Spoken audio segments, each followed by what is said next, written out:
endemic all over the world. You can only see them in the island of Palawan. The blue one, that's the male or the seal of Puerto Princesa City. Yung logo po natin, mayroon po siyang 66 feathers na nagre-represent po ng 66 barangay sa city na ito. Okay? Thank you guys for listening. You may proceed now. Bye. Hello, ngayon na siya nag-class. How about this one? So cute. Okay, since this is a ecological garden, ma'am, sir, aside from the butterflies po, may mga exotic and so they are brothers and sisters po, but they can also mate. But right now, no offspring. Wala pa po silang anak. They eat fruits and vegetables po. But in the cat or ni alamate. Ito was taken. Ay critically Ayan. endangered because they hunt, some people hunt them as food po. Wala kasawa. Actually, hiniwalay po for breeding purposes since yung Ayan, no. hindi pa naman kakahash lang, naapa ka ng dispat. Ayan.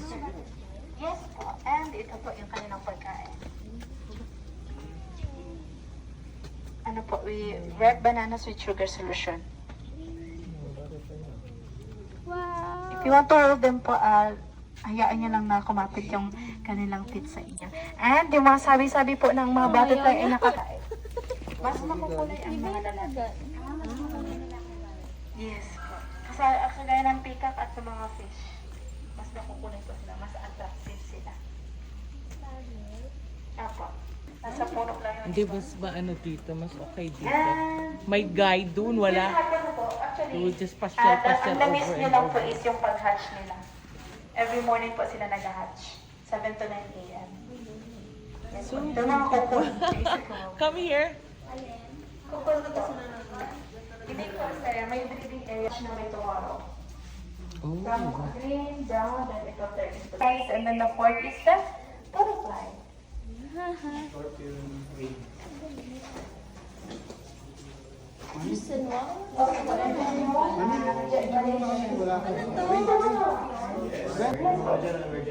May kamantal po pero hindi sila, hindi sila attack sila.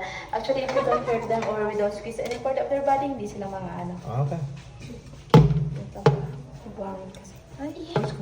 Kumakain po sila ng mga cultured ipis, mga sir.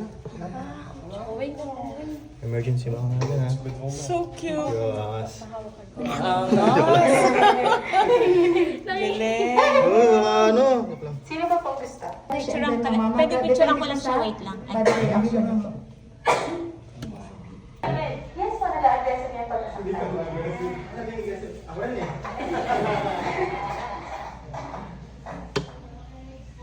Kinakain ko na yung mga cultured ipis. Babae yung lalaki. Oh.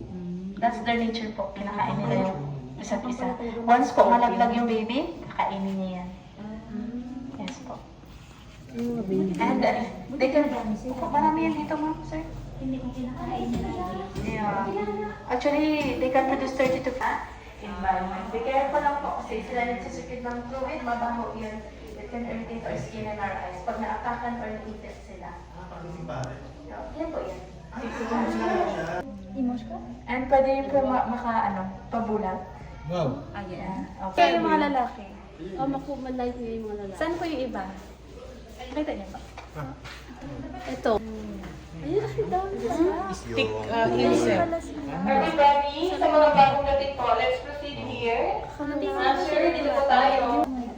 Kasi po, kaya nilang mag-open ng or magbukas ng coconut. Ganun po kalakas yung mga mandibles nila. Yes pa. Yung swishy po na ganyan dito sa Palawan. Nakakamatay yan. Yung mga may mandibles po, sila yung mga lalaki.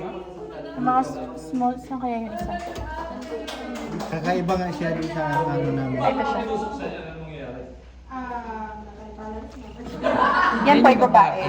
Ginagamit ko yung mandibles kapag nakikipag-mate yung lalaki sa babae. At kapag may kaagaw po siya, kunwari gusto niya i-mate yung babae, haawain niya yung kaagaw niya. Kung sino manalo, saan pa i-mate yung babae?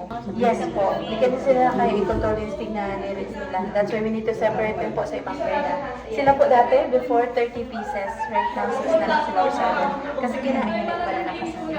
Anong food nila? Ipis din. Ay, bisde.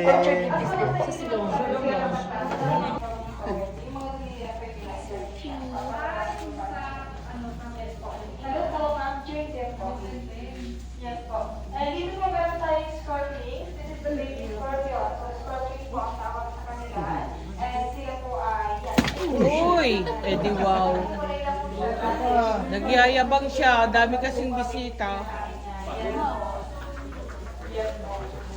Tunog eh. Yan po ay stick insect tayo. Wala sila po kahoy, but they are adhesive. Iba nila po. May butterfly. Ah, dito product ko eh. Later po, you can go back here. Dito rin po yung exit natin. Ah, okay. Yes po. Pwede po tayo mag-picture.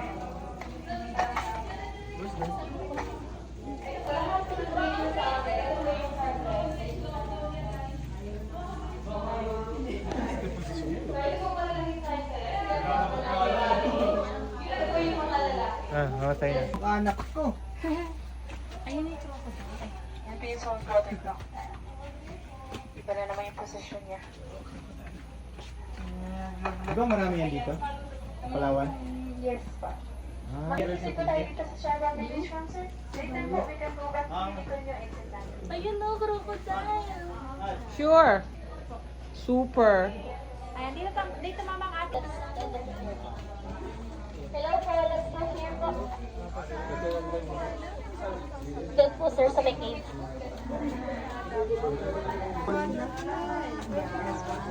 Actually, you missed the hatching time.